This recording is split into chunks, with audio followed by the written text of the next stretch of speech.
तेजस्वितुं ओजस्वितुं तेजस्वितुं प्रचण्ड महाशक्ति होतुं प्रचण्ड महाशक्ति होतुं अनुशासन की महाक्रांति होतुं अनुशासन की महाक्रांति होतुं महाक्रांति होतुं महाक्रांति होतुं ओजस्वितुं तेजस्वितुं ओजस्वितुं तेजस्वितुं प्रचण्ड महाशक्ति होतुं प्रचण्ड महाशक्ति होतुं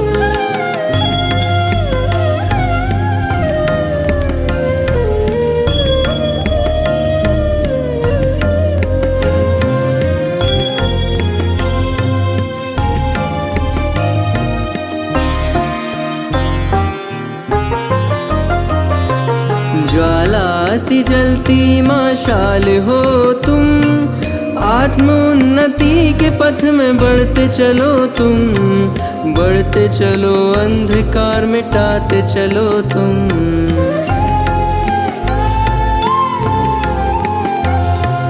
यज्ञ महावेद की प्रचंड आहुति हो तुम, सूर्य के समान महाज्योति हो तुम, महाज्योति हो तुम, महाज्योति हो तुम। ओजस्वितुं तेजस्वितुं ओजस्वितुं तेजस्वितुं प्रचण्ड महाशक्ति होतुं प्रचण्ड महाशक्ति होतुं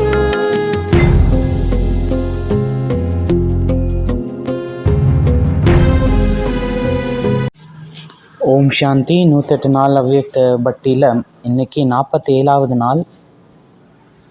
டேட்டு அவ்வியக்தவாணியோட டேட் 28/11/82 28/11/82. அவ்வியக்தவாணியோட டைட்டில் உங்கள் பூர்வஜ ஆத்மா. நீங்கள் எல்லோரும் பூர்வஜ ஆத்மா. உங்கள் மேலே எல்லோரும் வச்சிருக்கிற சுப ஆசை. ஸோ காட்டு வழியாக ஒருத்தர் போயிட்டுருக்காரு. அந்த நேரம் பார்த்து என்ன ஆகுதுன்னா, சில இந்த திருடர்கள் வராங்க. திருடர்கள் வந்து என்ன பண்ணுறாங்கன்னா, அங்கேருந்து ஒருத்தர் அவர் கையில் கொஞ்சம் கேஷு நகைலாம் எடுத்துகிட்டு போகிறாரு. அவர் வந்து நல்லா கட்டி போட்டு ஒரு குழியில் தள்ளி விட்டுறாங்க. அவரோட பொருள்லாம் இவங்க வந்து திருடிட்டு எடுத்துகிட்டு ஓடி போயிடுறாங்க. அவர் அந்த குழியில் கிடக்காரு. யாராவது காப்பாற்றுங்க காப்பாற்றுங்கன்னு சொல்லி சத்தம் போடுறாரு.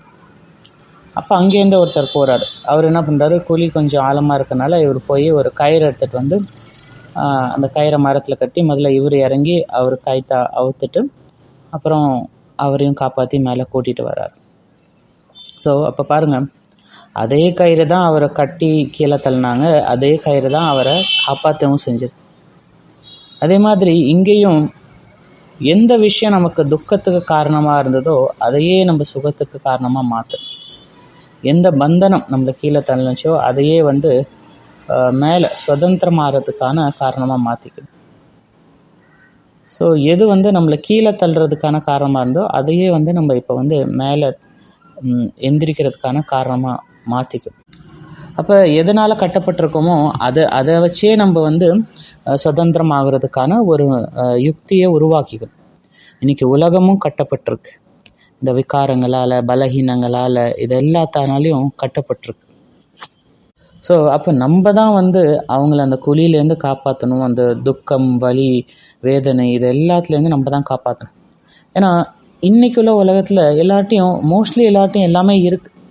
அவங்களுக்கு தேவையான காசு, வீடு, காரு, பங்களா, மனைவி, குழந்தைங்க, பேர குழந்தைங்க என்ன இல்லை, எல்லாமே இருக்குது. ஆனால் இருந்தாலும் உள்ளார ஏதோ ஒரு காலியாக இருக்குது, சந்துஷ்டம் இல்லை, திருப்தி இல்லை, அந்த அமைதி, நிம்மதி எதுவுமே இல்லை.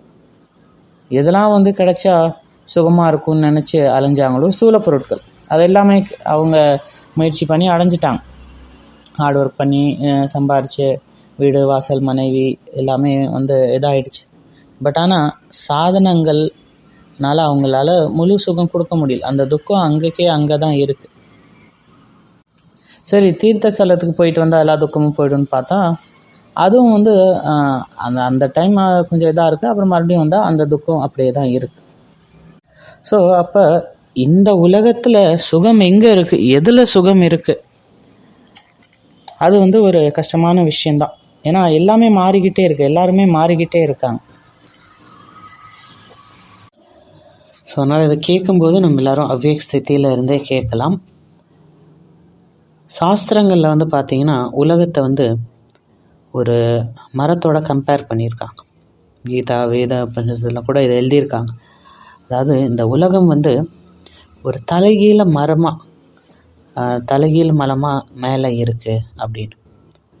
ஆனால் அவங்களுக்கு இந்த மரத்தை பற்றி முழுமையான ஞானம் இல்லை. அதில் இதுவும் எழுதியிருக்கு, யார் இந்த மரத்தை பற்றி முழுமையாக தெரிஞ்சுக்கிறாங்களோ அவங்க தான் ஞானி அப்படின்னு. ஆனால் இங்கே தான் நமக்கு பாபா வந்து இந்த மரத்தோட முழுமையான ஞானத்தை கொடுத்துருக்காரு. அதில் வந்து பார்த்திங்கன்னா பாபா சொல்கிறாரு, நீங்கள் தான் இந்த மரத்தோடைய அடித்தண்டாக இருக்கீங்க, வேராக இருக்கீங்க, நீங்கள் தான் பூர்வஜ ஆத்மா. ஸோ அப்போ நான் என்ன பண்ணணும்? நார்மலாக எப்பயும் போகிற மாதிரி காலையில் தான் அமிர்த வேலை எழுந்திரிச்சோம், கொஞ்சம் தூங்காமல் பண்ணோம். அப்புறம் கொஞ்சம் முரளி கேட்டோம், முரளிலையும் கொஞ்சம் தூங்கணும். அப்புறம் சேவைக்கு போகணும். அப்புறம் கொஞ்சம் சாயந்தரம் கொஞ்சம் நேரம் யோகா பண்ணோம். அப்புறம் ஏதோ சாட் வச்சு அப்புறம் தூங்கிட்டோம். இதெல்லாம் நார்மலான ஒரு இது. ஸோ இந்த நார்மலான புருஷார்த்தம் பண்ணிவிட்டு சிரேஷ்ட ஸ்திதி வந்து எதிர்பார்க்க முடியாது. இப்போ நீங்கள் வந்து ஜுவாலா ஆகணும். இந்த இதில் பார்த்தீங்கன்னா பாபா 6 விஷயங்கள் சொல்கிறாங்க.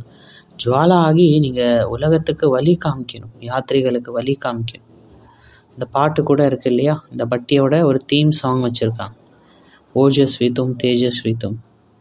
ஸோ அதில் தான் இருக்குது, நீங்கள் வந்து ஒரு ஜுவாலா, நீங்கள் வந்து ஒரு ஒளி, எல்லாருக்கும் வழி காட்டக்கூடிய ஒரு ஒளி அப்படின்னு. ஸோ அந்த மாதிரி நம்ம ஆகணும். ஆனால் இப்போ எப்படி இருக்கோன்னா, நம்ம வந்து பேபி பாம் மாதிரி இருக்கும். இந்த ஊசி வெடி இருக்கும்ல, அது கொளுத்தி போட்டால் சிலது லைட்டாக டப்புன்னு வெடிக்கும், இல்லாட்டினா புஷ்ஷுன்னு போயிடும். அந்த மாதிரி இப்போ பண்ணக்கூடிய புருஷார்த்தம் உங்கள் பாஷன் இதெல்லாம் அந்த மாதிரி தான் இருக்குது. ஆனால் பாபா என்ன சொல்கிறாங்கன்னா, ஆட்டம் பாம், அனுபவங்கிற அந்த ஆட்டம் பாம் வந்து போடுங்க அப்படின்னு. ஏன்னா இந்த பிஸ்னஸ் வந்து இதயத்துக்கான பிஸ்னம், வாய்க்கான பிஸ்னம் இல்லை. ஸோ அதனால் இப்போ பெரிய பெரிய காரியங்கள் செய்ய வேண்டியது இருக்குது. சயின்ஸ் பாருங்களேன், எவ்வளோ வந்து அவங்க சூக்ஷ்மத்தில் போயிட்டாங்க. எவ்வளோ பெரிய பெரிய விஷயங்கள் சின்னதாக ஒரு சிப்பில் மெமரி கார்டில் வந்து சேவ் பண்ணுற அளவுக்கு. அது மட்டும் இல்லாமல் எவ்வளோ சூக்ஷ்ம விஷயத்தில் சயின்ஸ் போயிடுச்சு. இப்போ நம்மளும் அந்த அளவுக்கு சூக்ஷ்மத்தால் போகணும், அந்த அளவுக்கு டெப்த்தில் நம்ம போகணும்.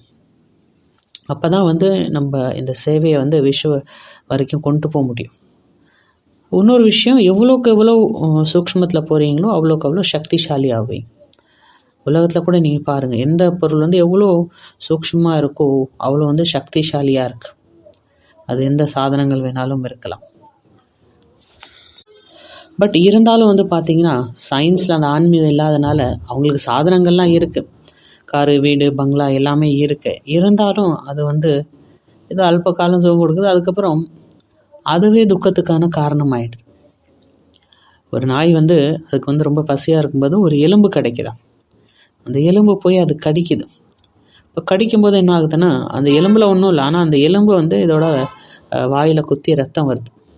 ஆனால் அந்த நாய் என்ன ஃபீல் பண்ணுதுன்னா, ஓ இந்த எலும்புலேருந்து தான் ரத்தம் வருது போல இருக்குது அப்படின்னு அது ஒன்றும் நல்லா கடிச்சிட்ருக்கு. ஸோ அந்த மாதிரி தான் இன்றைக்கி உலகத்தில் உள்ள சாதனங்களாகட்டும், விகாரங்களாகட்டும், சாப்பாடாகட்டும், இதெல்லாம் வந்து அது சாப்பிடும்போது அதை யூஸ் பண்ணும்போது கிடைக்கிற சுகம் வந்து அது எங்கேருந்து இது ஆகுதுன்னா நம்ம உடம்புல இருந்தால் வந்து அந்த ஹார்மோன்ஸு, அந்த குட் ஃபீலிங்லாம் ரிலீஸ் ஆகுது. ஸோ இப்போ இதை வந்து நம்ம 2 விஷயமாக பிரிச்சுக்கலாம். எல்லா விளையாட்டும் இந்த ராக் துவேஷ், அதாவது சுகம் கொடுக்கக்கூடிய விஷயங்கள் நமக்கு பிடிச்சிருக்கு, துக்கம் கொடுக்க விஷயங்கள் நமக்கு பிடிக்கல. இது 2க்கு நடப்புறதான் இந்த விளையாட்டு. ஏதோ நீடில் குத்துறாங்க, அது நமக்கு பிடிக்கல, அப்போ அது மேலே ஒரு வெறுப்பு வருது. எல்லா விளையாட்டும் இதில் தான். அதே மாதிரி தான் அந்த விகாரமும் இந்த இதில் தான் ஆத்மா வந்து இந்த ரெண்டுத்துக்கான விளையாட்டு தான் நடந்துகிட்ருக்கு. இதுக்கு நடுப்புற ஆத்மா மாட்டிக்கிட்டு துடிக்குது. மனசு வந்து பார்த்திங்கன்னா ஒரு பெண்டுலம் கிளாக் மாதிரி, அந்த காலத்தில் தான் கிளாக் இருக்கும் பாருங்களேன், கடிகாரம். அதில் வந்து பார்த்திங்கன்னா கீழே ஒரு குண்டு மாதிரி இருக்கும், அது இந்த பக்கம் அந்த பக்கம் போயிட்டு வந்துட்டே இருக்கும், பெண்டுலம் கிளாக்னு சொல்லுவாங்க. ஸோ அப்போ ஒரு பக்கம் ரொம்ப பணக்காரன் ஆகணும்னு உழைக்கிறாங்க, உழைச்சி ரொம்ப பணக்காரங்க ஆகிறாங்க. அதுக்கப்புறம் இந்த பக்கம் ஆக்கர்ஷன் வருது ஒரு சாதாரண வாழ்க்கை வாழ்கிறதுக்கு. நீங்கள் துவாபர யுகத்திலே கூட பார்த்தீங்கன்னா யார் எல்லாத்தையும் விட்டுட்டு சன்னியாசி ஆனான்னு பார்த்தீங்கன்னா பெரிய பெரிய ராஜாக்கள், ரொம்ப பணக்கார ராஜாக்கள், பெரிய பெரிய ஆளுங்க. நம்ம புத்தர் எடுத்துக்கோங்க, மகாவீர் எடுத்துக்கோங்க, அந்த மாதிரி நல்லா பணக்கார ஆத்மாக்கள் தான் ராஜாக்கள் தான் இந்த மாதிரி எல்லாத்தையும் விட்டுட்டு சன்னியாசியாக டோட்டலாக போகணும் அப்படின்னு இந்த பக்கம் ஒரு ஆக்கர்ஷன். எனக்காவது ஒரு பிச்சைக்காரன் எதுவுமே இல்லாத ஒரு பிச்சைக்காரன் சன்னியாசி ஆகிட்டான் அப்படின்னு கேள்விப்பட்டிருக்கீங்களா? இல்லை. ஸோ அந்த மாதிரி மனசை இதை நம்ம புரிஞ்சுக்கணும். அது எப்படி இந்த பெண்டுலம் மாதிரி இங்கேயும் அங்கேயும் போயிட்டுருக்கு. ஒன்றும் இந்த பக்கம் இந்த எக்ஸ்ட்ரீம் ரிச் பக்கம் போகுது, இல்லை எல்லாத்தையும் விட்டுட்டு சன்னியாசம் போகலாம் அப்படின்னு இந்த பக்கம் போயிடுது. அதே மாதிரி தான் சாப்பாடு எடுத்துக்கிட்டிங்கன்னா கூட சாப்பாடில் பாருங்கள் நிறையா சாப்பிட்டுட்டே இருக்காங்க. இந்த சமைச்ச உணவு, ஆயில், அதெல்லாம் நிறையா சாப்பிட்றாங்க. அதுக்கப்புறம் டூ மச் ஆனதுக்கப்புறம் இந்த பக்கம் ஒரே தெரியாக விரதம் இருக்கலாம் அப்படின்னு விரதம் இருக்க ஆரம்பிச்சிடுறாங்க. ஸோ இந்த மாதிரி ஆசிலேஷன். அதே மாதிரி விகாரம், ஒரே எதிரியாக காம விகாரத்தில் மூழ்கிடுறாங்க. இல்லை எல்லாத்தையும் விட்டுட்டு பிரம்மச்சாரி ஆகிடலாம் அப்படின்னு இந்த பக்கம் வந்துடுறாங்க. சில நேரத்தில் ரா ஃபுட்டு எடுத்துக்கிறாங்க. அதுக்கப்புறம் அந்த பக்கம் ஆக்கர்ஷன் வருது, சமைச்ச உணவு சாப்பிட்லாம். நிறைய சமைச்ச உணவு சாப்பிட்டோம், இப்போ ஓவர் ஆயிடுச்சுன்னு அப்புறம் ஃப்ரூட் சாப்பிட்லான்னு இந்த பக்கம். சில நேரத்தில் அப்புறம் லிக்விட் சாப்பிட்லான்னு இந்த பக்கம். அந்த மாதிரி இந்த பக்கமும் அந்த பக்கமும் ஆக்கர்ஷன் ஆகிட்டுருக்கு எல்லா விஷயத்துலையும் மனசு. அதே மாதிரி ஒரு மனிதன் சொல்கிறாங்க, ஒருத்தர் இன்னொருத்தர் சொல்கிறாங்க, நான் உங்கள் மேலே ரொம்ப அன்பு வச்சுருக்கேன், ஐ லவ் யூ அப்படின்னு சொல்கிறாங்கன்னா, அதாவது அவங்க இந்த எக்ஸ்ட்ரீமில் இருக்காங்க. இப்போ அதே வாய் தான் நாளைக்கு நம்மளை பற்றி தப்பாகவும் சொல்லும், நம்மளை வெறுக்கிற மாதிரியும் சொல்லும். ஸோ அப்போ ஒரு பக்கம் போகும்போது இன்னொரு பக்கத்துக்கான அந்த மொமெண்டம் கெயின் பண்ணுது. யூத் ஒருத்தவங்க மற்றவங்க மேலே லவ் பண்ணுறாங்க. அப்போ ஒருத்தவங்க மற்றவங்க மேலே சொல்கிறாங்க, இந்த மாதிரி நான் அவங்கள ரொம்ப நேசிக்கிறேன் அப்படின்னு. அவங்க தான் நான் அவங்கள ரொம்ப வெறுக்கிறேன் அப்படின்னு அந்த எக்ஸ்ட்ரீமுக்கு போகிறதுக்கும் அந்த மொமெண்டம் கெயின் பண்ணுறாங்க. ஸோ அப்போ அந்த உலகாயுத அன்பில் அந்த வெறுப்பும் மறைஞ்சிருக்கு. ஏன்னா மனசு ரெண்டு எக்ஸ்ட்ரீம் பக்கமும் போயிட்டுருக்கு. ஒன்றும் எக்ஸ்ட்ரீம் அன்பு, இல்லை ஒன்றும் எக்ஸ்ட்ரீம் வெறுப்பு. இந்த மாதிரி தான் மனசு இந்த பக்கமாக அந்த பக்கம் போயிட்டுருக்கு. அது ஒரே இடத்துல ஸ்திரமாக பேலன்ஸாக இருக்கிறதுக்கான அந்த ஹேபிட் அதுக்கிட்ட இல்லை, பழக்கம் இல்லை. ஈவன் ஹஸ்பண்ட் அண்ட் ஒய்ஃப் ரிலேஷனில் கூட பார்த்தீங்கன்னா பாருங்கள், அந்த ஈவன் அதுவும் இந்த லவ் மேரேஜில் பார்த்தீங்கன்னா ரொம்ப அவ்வளோ ஒருத்தவங்க மற்றவங்களுக்கு அன்பாக இருப்பாங்க. அதுக்கப்புறம் சண்டை போட்டுகிட்டே இருப்பாங்க. அதுக்கப்புறம் டைவர்ஸ் ஆகி பிரிஞ்சு போயிடும். அப்புறம் பிரிஞ்சதுக்கப்புறம் மறுபடியும் ஒருத்தவங்க மற்றவங்க மேலே ஒரு அவங்க ஞாபகமாகவே இருக்கும், அவங்க மேலே அன்பு வரும், மறுபடியும் சேர்ந்துப்பாங்க. அதுக்கப்புறம் மறுபடியும் சண்டை போடுவாங்க, மறுபடியும் பிரிஞ்சுப்பாங்க. ஸோ இந்த மாதிரி மனசு இப்படி தான், இந்த பக்கமும் அந்த பக்கமும் ஒன்று அன்பு, இல்லைனா இந்த பக்கம் வெறுப்பு. ஒன்று ஒரே எதிரியாக சமைச்ச உணவு அதுன்னு சாப்பிடுது, இல்லை அந்த பக்கம் ஒரே எதிரியாக ரா அந்த மாதிரி போயிடுது. இல்லை ஒன்று இந்த பக்கம் விகாரத்தில் மூழ்கிடுது, இல்லை அந்த பக்கம் பியூரிட்டிக்கு. ஸோ இந்த மாதிரி மனசு இங்கேயும் அங்கேயும் அலைஞ்சிட்ருக்கு. அப்போ மனசை பேலன்ஸாக வச்சுக்கிறது தான் ராஜயோகா. நடுநிலைமையாக வச்சுக்கிறது தான் அந்த ராஜயோகா. ஸோ அந்த மாதிரி இந்த பியூரிட்டி ஆகட்டும், சாப்பாடாகட்டும், இது எல்லாமே நேச்சுரலாக இருக்கணும். அது பண்ணும்போது இது பண்ணுறேன்னு எனக்கு அந்த ஒரு அகங்காரம் இருக்கக்கூடாது. ஒரு விஷயம் பண்ணும்போது அதை பற்றி சிந்தனை பண்ணிக்கிட்டே இருக்கோம், ரொம்ப ஓவராக சிந்தனை பண்ணிகிட்டு இருக்கோம்னா அதுக்கு ஆப்போசிட்டாக போகிறதுக்கான அந்த மோமெண்டம் நம்ம அந்த சக்தியை நமக்குள்ளே ரெடி பண்ணிகிட்ருக்கோம். ஒன்று எப்போ பார்த்தாலும் பியூரிட்டின்னு பாஷன் பண்ணிகிட்டே இருக்காங்க. அதுக்கு அந்த பக்கம் என்ன ஆகுதுன்னா விகாரத்தில் போகிறதுக்கான சங்கல்பெல்லாம் வருது. அப்போ இந்த மனசை நம்ம புரிஞ்சுக்கணும், எப்படி இதெல்லாம் வேலை செய்யுது, அதை எப்படி நம்ம சமநிலை பேலன்ஸாக வச்சுக்கலாம் அப்படின்னு. இந்த பணக்காரங்களும் பார்த்திங்கன்னா அதுலேயும் இந்த ரொம்ப கஞ்சனாக இருப்பாங்களே அவங்க அப்படி தான் நிறைய சம்பாதிப்பாங்க, அப்படியே யாருக்கும் கொடுக்க மாட்டாங்க. அதுக்கப்புறம் ஒரு நாள் பெருசாக இல்லை சரி இது தானம் பண்ணி ஆகணும்னு பெருசாக இந்த ராம் கதா இந்த மாதிரி சத்சங் இதெல்லாம் பண்ணுவாங்க, எல்லாத்தையும் தானம் பண்ணுவாங்க. ஸோ அந்த மாதிரி தான் மனசோட நிலைமை இன்றைக்கி இப்படி தான் இருக்குது. இதில் இந்த அவ்யக்தவாணியில் பார்த்திங்கன்னா பாபா நமக்கு 6 ரெஸ்பான்சிபிலிட்டிஸ் நமக்கு கொடுக்குறாரு. இதில் ஃபஸ்ட்டு பார்த்திங்கன்னா நீங்கள் பிரகாசமாகி உலகத்துக்கு வழி காமிக்கணும். எதெல்லாம் நீங்கள் இங்கே பண்ணுறீங்களோ அதெல்லாம் உலகத்தில் அதோட ரிஃப்ளெக்ஷன் ஏற்படும். நீங்கள் இங்கே உங்கள் ஸ்திதி நல்லா இருந்ததுன்னா உலகத்தில் உள்ள அவங்க ஸ்திதி நல்லாயிருக்கும். இங்கே நீங்கள் விகாரி தாட் வருது, வேஸ்ட் தாட்ஸ் வருது, இல்லை துக்கத்தில் இருக்கீங்கன்னா இதோட எஃபெக்ட் உலகத்துலேயும் ஏற்படும். ஸோ ரெண்டுத்துக்கும் கனெக்ஷன் இருக்குது உங்களுக்கும். ஸோ அதுலேயும் பார்த்திங்கன்னா இந்த மதுவன் வியாஸ்பீட், இங்கேருந்து பகவானோட குரல் வரைக்குது. நீங்கள் பக்தியிலலாம் கூட பார்த்துருப்பீங்க, அங்கே இந்த சத்சங்க ராம் கதா இதெல்லாம் வைப்பாங்க. லட்சக்கணக்கான பக்தர்கள் உட்காந்து கேட்பாங்க, ஆயிரக்கணக்கான பக்தர்கள் உட்காந்து கேட்பாங்க. அப்போ அவங்க என்ன ஃபீல் பண்ணுறாங்கன்னா, இது வந்து இறைவனோட வாக்கியங்கள் அப்படின்னு. அதில் நிறைய பேர் ரொம்ப பக்தி பாவனையில் அந்த கண்ணீர்லாம் வரும், அவ்வளோ உருகிலாம் வந்து அதை கேட்பாங்க. ஸோ அதே மாதிரி தான் இங்கே மதுபன், இந்த உலகத்துக்கான வியாஸ்பீட் இந்த மதுபன். நீங்கள் இங்கே என்னெல்லாம் பண்ணுறீங்களோ அது உலகத்துக்கு ரீச் ஆகும். ரெண்டாவது உங்கள் விருத்தி வந்து விஸ்வ கல்யாண். விருத்தி மூலியமாக விஸ்வ கல்யாணுக்கான வாத்தாவரண் உருவாக்குங்க. அடுத்து உங்கள் திருஷ்டி வந்து சகோதரத்துவத்துக்கான அந்த திருஷ்டி இருக்கணும்.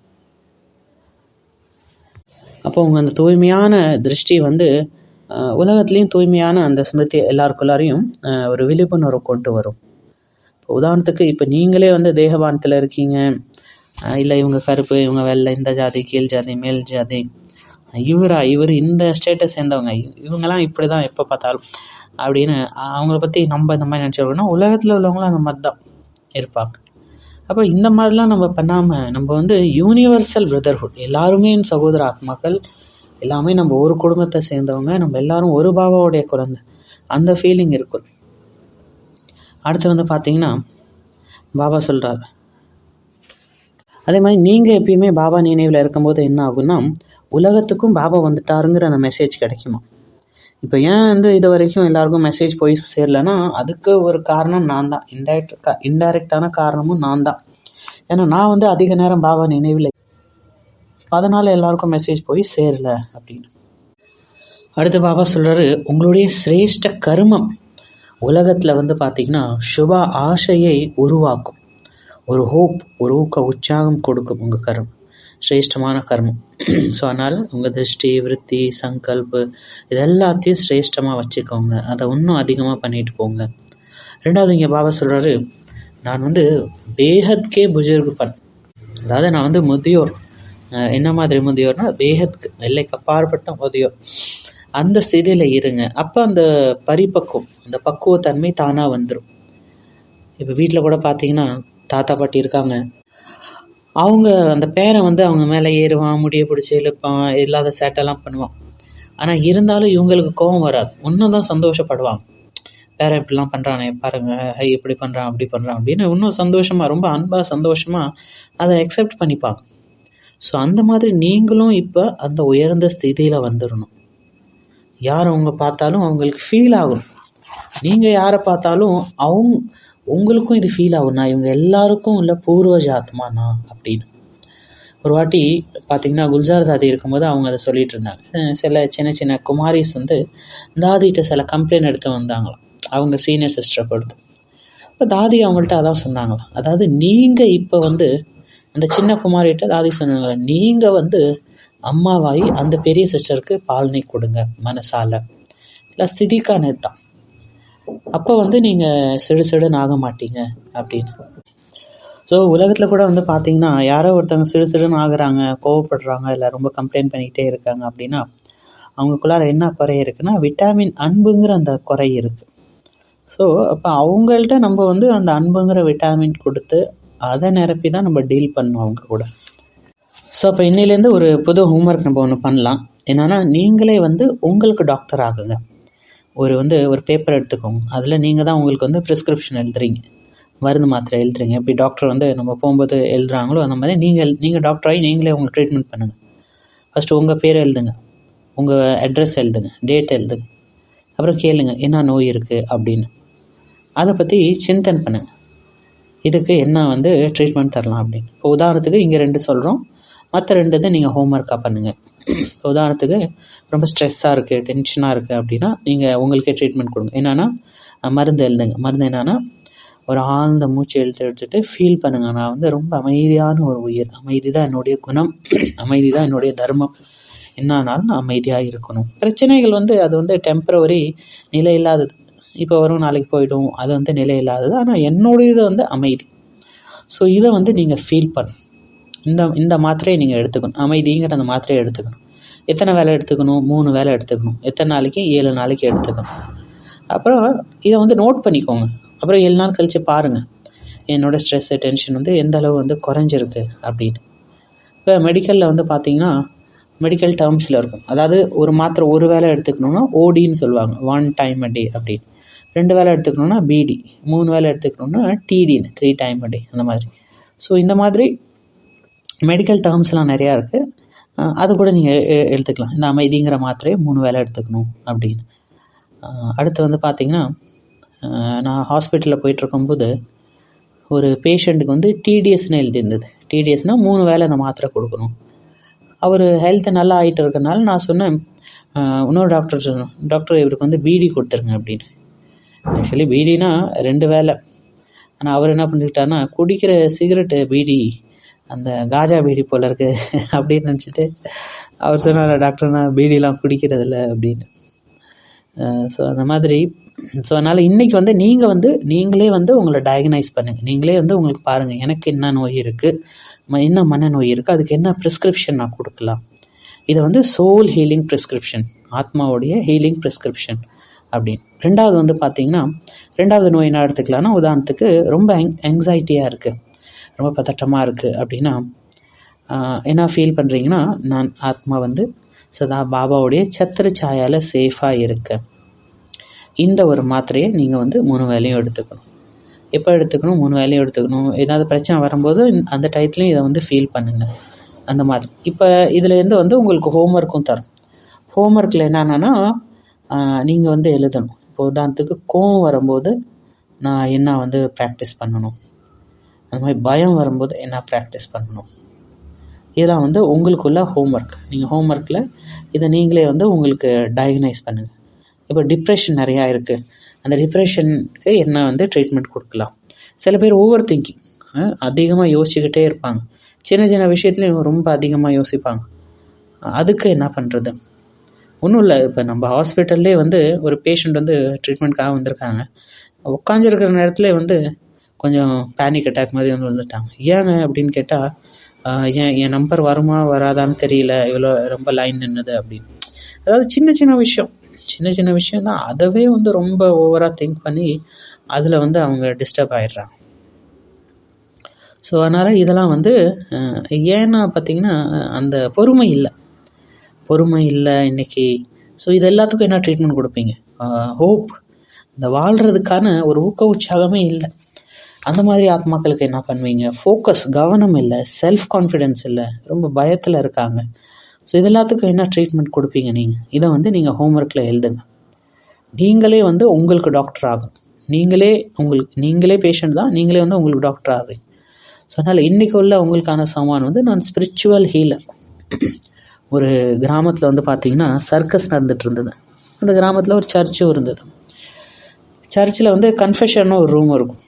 அந்த ரூமில் என்னன்னா, நடுப்புற ஒரு தடுப்பு சவர் மாதிரி இருக்கும். அதில் சின்னதாக ஒரு ரொம்ப மைன்யூட்டாக ஒரு ஹோல்ஸ்லாம் இருக்கும். அந்த பக்கம் ஃபாதர் உட்காந்துருப்பார், இந்த பக்கம் யாராவது தப்பு பண்ணிட்டாங்கன்னா அதை போய் சொல்லலாம். அதுக்கான சொல்யூஷன் வந்து ஃபாதர் சொல்லுவார். ஸோ அப்போ அந்த நேரத்தில் வந்து பார்த்திங்கன்னா, அந்த சர்ச்சுக்கு வந்து அந்த சர்க்கஸ்லேருந்து ஒருத்தர் வந்திருந்தார். அவர் வந்து இந்த ஆக்ரோபேட்லாம் பண்ணுவார். ஆக்ரோபேட்னால் இந்த உடம்பை வளைச்சி அப்படியே குட்டிக்காரனை அடிக்கிறது, தாவுறது, குதிக்கிறது, இந்த மாதிரி இதெல்லாம் அந்த சர்க்கஸ் இது பண்ணுவார். இப்போ அந்த ஃபாதர் வந்து அவரை பார்த்து சொல்லிகிட்டு இருந்தார், எனக்கும் இந்த மாதிரி சர்க்கஸ்லாம் பண்ணணுன்னு ஆசை தான், ஆனால் ஏதோ நேரம் இந்த பக்கம் நான் வந்துட்டேன் அப்படின்னு. இங்கே தான் யாருமே இல்லையே, நீங்கள் ஏதாவது ஒரு 2-3 சர்க்கஸ் பண்ணி காமிங்க அப்படின்னு. ஸோ அவர் வந்து அந்த ஃபாதருக்கு வந்து செஞ்சு காமிச்சிட்டு இருந்தார். இதை வந்து தூரத்துலேருந்து 2 வயசான பாட்டி வந்து பார்த்துட்டு இருந்தாங்க. அவங்க வந்து சர்ச்சுக்கு வந்துட்டு இருந்தாங்க. அவங்க என்ன நினச்சாங்க, நம்ம ஃபாதர்கிட்ட நம்ம செஞ்ச தப்பை சொல்லிவிட்டு ஏதாவது பாவ மன்னிப்பு கேட்டுக்கலாம். இப்போ இதை தூரத்துலேருந்து இவங்க பார்க்கும்போது என்ன நினச்சாங்கன்னா, ஒருவேளை இவர் வந்து தண்டனைக்கு இந்த மாதிரிலாம் குட்டிக்காரன் அடி, இது பண்ணு அது பண்ணுன்னு சொல்லுவார் போல இருக்கு அப்படின்னு பார்த்துட்டு பயந்து ஓடி போயிட்டாங்க. அந்த மாதிரி அவங்க மிஸ் அண்டர்ஸ்டாண்ட் பண்ணிக்கிட்டாங்க. ஸோ அதனால் நீங்களே வந்து இன்றைக்கி எழுதுங்க, ட்ரீட்மெண்ட் வந்து என்ன பண்ணுறது, கோபத்துக்கு என்ன ப்ரிஸ்கிரிப்ஷன் கொடுப்பேன். ஸோ இதெல்லாம் வந்து நீங்களே எழுதுங்க. நீங்களே வந்து உங்களை குணப்படுத்தணும். ஏன்னா நீங்கள் உங்களை குணப்படுத்தினா தான், உங்களை ஹீல் பண்ணால் தான் உலகத்தை ஹீல் பண்ண முடியும். அந்த மாதிரி இல்லை வேறு யாராவது ஒரு ஆத்மாவுக்கு பண்ணால் கூட அவங்களுக்கும் வந்து நீங்கள் இந்த ஹீலிங் வந்து யூஸ் பண்ணலாம். அடுத்த லாஸ்ட் எக்ஸ்பெரிமெண்ட் வந்து ஹீலிங் த்ரூ வைப்ரேஷன் மூலயமா எப்படி ஹீல் பண்ணுறது. இந்த ப்ராக்டிஸ் வந்து நீங்கள் டெய்லி பண்ணணும். ஃபஸ்ட்டு உங்களுக்கே நீங்கள் பண்ணலாம்.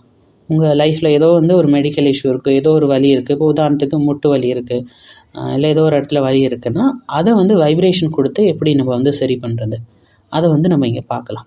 ஸோ இதில் 2 விஷயம் நம்ம பார்க்கலாம். ஒன்று வந்து இப்போ உங்கள் கால் மூட்டு இதெல்லாம் இருக்குதுன்னா அங்கே வந்து உங்கள் கை ரீச் ஆகும். உதாரணத்துக்கு உங்களுக்கு முதுகில் வலி இருக்குது, அங்கே கை ரீச் ஆகலைன்னா நீங்கள் மனசால் கூட இதை பண்ணலாம். ஓகேவா? ஸோ இப்போ வந்து வைப்ரேஷனால் எப்படி வந்து ஹீல் பண்ணுறது அதை வந்து நம்ம பார்க்கலாம். அதுக்கு வந்து பார்த்திங்கன்னா நீங்கள் ஃபஸ்ட்டு என்ன பண்ணணும்னா, நல்லா ரிலாக்ஸாக கம்ஃபர்டபுளான பொசிஷனில் உட்காந்துக்கோங்க. உங்கள் 2 கையும் வந்து பக்கத்தில் கொண்டு வாங்க. அது 2யும் ரப் பண்ணுங்கள். 2த்தையும் ரப் பண்ணிவிட்டு இப்போ எந்த இடத்துல உங்களுக்கு வலி இருக்கும், இப்போ உதாரணத்துக்கு உங்கள் முட்டியில் வலி இருக்குன்னா, கால் முட்டியில் வலி இருக்குன்னா 2 கையும் ரப் பண்ணி உங்கள் கால் முட்டி மேலே வைங்க. அந்த சர்க்குலர் மோஷனில் அதை அப்படியே ரவுண்டாக சுற்றுங்க. அந்த டயத்தில் நீங்கள் ஃபீல் பண்ணணும், பரமாத்மா சக்தி என் மூலியமாக இந்த கை மூலியமாக இந்த மூட்டில் போகுது, அங்கே உள்ள வலி எல்லாம் நீங்குது. அப்படியே அங்கே உள்ள வலியை வந்து அப்படியே உங்கள் கையால் ஃபீல் பண்ணுங்கள். அந்த இதை எடுத்து நான் வெளியே தூக்கி எறிஞ்சிட்டேன், அதை வந்து ஃபீல் பண்ணுங்கள். அப்புறம் மறுபடியும் அந்த முட்டிக்கு வைப்ரேஷன் கொடுங்க. அந்த வைப்ரேஷன் கொடுக்கும்போது நீங்கள் நல்ல நல்ல சங்கல்பம் க்ரியேட் பண்ணலாம். பாபாவோட தூய்மை சக்தி இந்த மூட்டில் நிரம்புது, அங்கே உள்ள வலியெல்லாம் நீங்கி ஹீல் ஆகுது. இந்த மாதிரி நல்ல நல்ல சிரேஷ்டமான சங்கல்பம் நீங்கள் பண்ணணும். ஸோ இதை வந்து நீங்கள் டெய்லி பண்ணணும். ஒரு 5 நிமிஷம் என்னாச்சும் டெய்லி பண்ணணும், ஒரு வாரத்துக்கு பண்ணணும். அதை வந்து செக் பண்ணி பாருங்கள். அதுக்கப்புறம் இதை செஞ்சு முடிச்சதுக்கப்புறம் 2 கையும் மேலே தூக்கி எல்லாருக்கும் நன்றி, என்னை குணமாக்குனதுக்கு, ஆரோக்கியமாக வச்சுக்கிறதுக்கு பாபாவுக்கு நன்றி, இயற்கைக்கு நன்றி, எல்லாருக்குமே நன்றி அப்படின்னு முழு மனசோட நல்லா ஊக்க உற்சாகத்தோடு அந்த நன்றி சொல்லுங்கள். ஸோ இதை வந்து நீங்கள் நோட் பண்ணிக்கணும். ஏதோ ஒரு இதை எடுத்துகிட்டு அதை நோட் பண்ணிக்கிட்டு ரிசல்ட்டையும் செக் பண்ணி பாருங்கள். இது பண்ணும்போது நீங்கள் உங்கள் கையை கூட கியான் முத்ராவில் வச்சுக்கலாம். முடிஞ்சால் வந்து நீங்கள் ஒரே இடத்துல ஒரே டைம் வந்து இதை பண்ணலாம். ஒரு 10 நிமிஷம் வந்து ஒரு இடம் ஃபிக்ஸ் பண்ணிக்கோங்க. அந்த டயத்தில் இதை நீங்கள் டெய்லி பண்ணும்போது இன்னும் நல்லா அதோட ரிசல்ட் இருக்கும். ஸோ அது அந்த யூனிவர்ஸ்க்கும் தேங்க்ஸ் பண்ணணும். யூனிவர்ஸ் என்னை குணப்படுத்துது, அந்த மாதிரி நல்ல நல்ல சங்கல்பம் க்ரியேட் பண்ணுங்கள். ஸோ அப்போ ஹியூமன் பாடி, நம்ம உடம்பு மனசு எப்படி குணமாகுது, அந்த ப்ராசஸை நம்ம புரிஞ்சுக்கணும். ஏன்னா வெறும் மருந்துனால் மட்டும் குணமாகிறது கிடையாது. மருந்து கூட அது மேலே எவ்வளோ பாவனை இருக்கோ, எவ்வளோ ஃபெய்த் இருக்கோ, உங்கள் சங்கல்பம் எப்படி இருக்குது, இதெல்லாம் அதுக்கு டிபெண்ட் ஆகும். உங்களுக்கு எந்த இது மேலே நம்பிக்கை இருக்கோ அந்த இது மூலயமா தான் குணமாகும். இப்போ நிறைய பேருக்கு இந்த இங்கிலீஷ் மருந்தில் வந்து நம்பிக்கை இருக்காது, அதனால் அவங்களுக்கு எவ்வளோ ட்ரீட்மெண்ட் எடுத்தாலும் குணமாகாது. ஏதோ ஒரு கிராமத்தில் இந்த சாதாரண ஒரு சாமியார் பூசாரி இருப்பார், அவர் மேலே நம்பிக்கை இருக்கும், அவர் கொடுக்குற இதால் குணமாயிடுவாங்க. அந்த மாதிரி எது மேலே உங்களுக்கு நம்பிக்கை இருக்கோ அது மூலயமா குணமாகும். இப்போ உதாரணத்துக்கு ஒரு டாக்டர் வந்து ஒரு மருந்து எழுதி தராரு, அதனால சரியாகலை. நீங்கள் போய் வேறு நல்ல ஒரு டாக்டர்கிட்ட, அவரோட நல்ல ஒரு டாக்டர்கிட்ட காமிக்கிறீங்க, அவர் அதே மருந்து தான் எழுதுறாரு. ஆனால் சொல்லும்போது என்ன சொல்கிறாருன்னா, இப்போ எழுதியிருக்காங்க இந்த மருந்து வந்து அதோட ரொம்ப சூப்பரான மருந்து, இது சாப்பிட்டா எல்லாருக்கும் குணமாயிடுது அப்படின்னு சொல்கிறார். ஆனால் எழுதுனது அதே மருந்து தான். ஆனால் இப்போ நீங்கள் என்ன நினைப்பீங்க, இது சாப்பிட்டா சரியாயிடும், அந்த நம்பிக்கையோடு சாப்பிடும்போது அது சரியாயிடுது. ஒரு கிராமத்தில் வந்து பார்த்தீங்கன்னா டாக்டர் கேம்புக்கு போயிருந்தாங்க. அப்போ வந்து பேப்பர் தீர்ந்து போச்சு. கடைசியாக ஒரு பேஷண்ட் வந்தார், அவர் இந்த மாதிரி வலின்னு வந்திருக்கார். இப்போ டாக்டர் பார்த்தாரு, பேப்பர் இல்லை, பக்கத்தில் ஒரு இலை இருந்தது, அந்த இலையில் இந்த டேப்லெட் சாப்பிடுங்க, அந்த இலையில் எழுதி கொடுத்தாரு, இதை போய் கடையில் வாங்கி இந்த இதை சாப்பிடுங்க சரியாயிடும் அப்படி. அப்புறம் ஒரு வாரம் கழிச்சு வந்து இவர் வந்து பேஷண்ட் டாக்டருக்கு நன்றி சொன்னாராம், டாக்டர் நீங்கள் எழுதி கொடுத்த அந்த இலையால் எனக்கு சரியாயிடுச்சு அப்படின்னு. இவர் கேட்டாராம், எப்படி அந்த மருந்து கிடைச்சிதானே? மருந்தா, நீங்கள் எழுதி கொடுத்த அந்த இலையை தான் சாப்பிட்டேன் அப்படின்னு. அதாவது டாக்டர் வந்து அந்த இலையில மருந்து எழுதி கொடுத்துருக்காரு, இவர் நினச்சிட்டாரு அந்த இலையே சாப்பிடணும்னு நினச்சி அந்த இலையை டெய்லி சாப்பிட்டு இருந்திருக்காரு, அதுவும் குணமாயிடுச்சு. ஸோ அந்த நம்பிக்கை வந்து பாருங்கள், அதனால் குணமாயிடுது. ஸோ ஃபைனலாக யாத் பியார், நாலாபுறமும் இருக்கக்கூடிய பூர்வஜ ஆத்மாக்களுக்கு, சதா எல்லாருடைய ஆசையை சதா காலத்துக்காக பூர்த்தி பண்ணக்கூடிய ஆத்மாக்கள், அப்பிராப்தியில் இருக்கக்கூடிய ஆத்மாக்களுக்கு பிராப்திங்கிற அந்த அஞ்சலி அனுபவம் செய்ய வைக்கக்கூடிய ஆத்மாக்களுக்கு,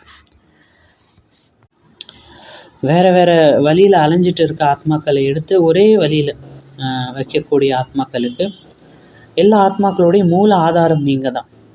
அந்த மாதிரி சதா எல்லாரையும் ஒரு பாபாவுடைய அதிகாரி ஆக்கக்கூடிய அந்த மாதிரி சிரேஷ்ட பூஜ்ய ஆத்மாக்களுக்கு, பூர்வஜ ஆத்மாக்களுக்கு பாப் தாதாவின் அன்பு நினைவுகள். நமஸ்காரம். ஓம் சாந்தி.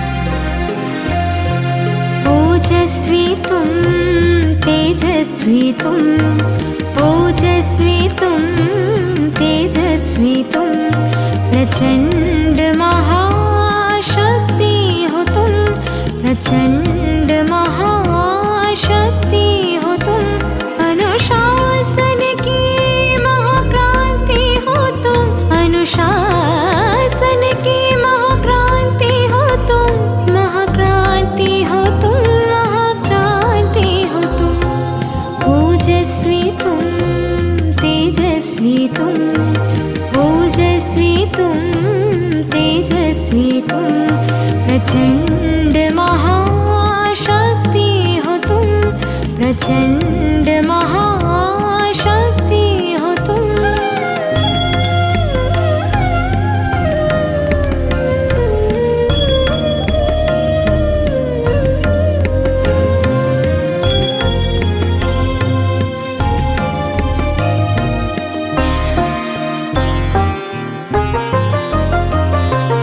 ज्वाला सी जलती मशाल हो तुम आत्मोन्नति के पथ में बढ़ते चलो तुम बढ़ते चलो अंधकार मिटाते चलो तुम